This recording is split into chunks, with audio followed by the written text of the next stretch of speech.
Peace and all good sisters and brothers, and welcome to Catholic Sunday Reflections. And today, as we celebrate the third Sunday of the Ordinary Time, this also marks a special occasion in the Church, which is the Sunday of the Word of God. This day resonates deeply as it coincides with the conclusion of the Jubilee World of Communications. It reminds us of the transformative power of God's Word in our lives and its relevance in every age. In today's Gospel, Jesus unveils his mission using the scroll of the prophet Isaiah. He proclaims, "The Spirit of the Lord is upon me, because he has anointed me to bring glad tidings to the poor, to proclaim liberty to captives, recovery of sight to the blind, to let the oppressed go free, and to proclaim a year acceptable to the Lord." Then he also declares, "Today, the scripture passage is fulfilled in your hearing." These words carry a profound message of hope. Jesus, the Anointed One, brings us liberation, healing, and joy. And if we will be honest enough, many of us are experiencing different forms of captivity, whether it's being shackled by anxiety, entangled by sin and vices, or being blinded by our own doubts. Sisters and brothers, truly without the light of faith, life can be so uncertain, and our struggles will always be so heavy for us to carry. But here's the good news. Jesus offers us hope right now at this very moment while you are listening to this gospel reflection, and this is through his word.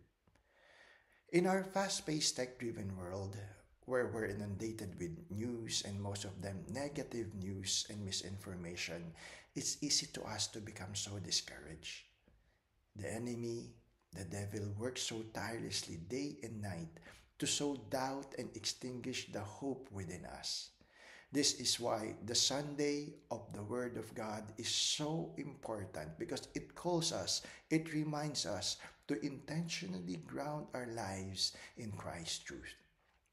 And we have many tools at our fingertips: Catholic apps, podcasts, and Catholic media, just like this YouTube channel where you are listening to right now, that make the Word of God accessible like never before.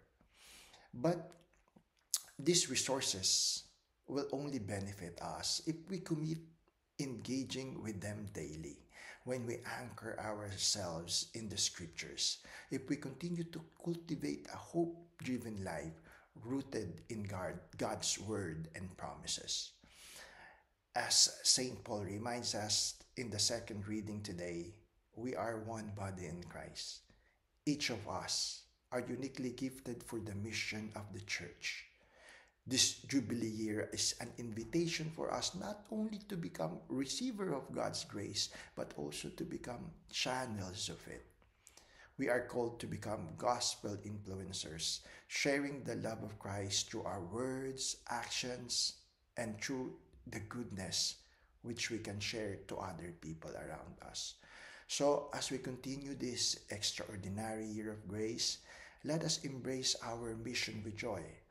Let us live the Word of God daily and become living testimonies of hope in a world so desperately needs of it.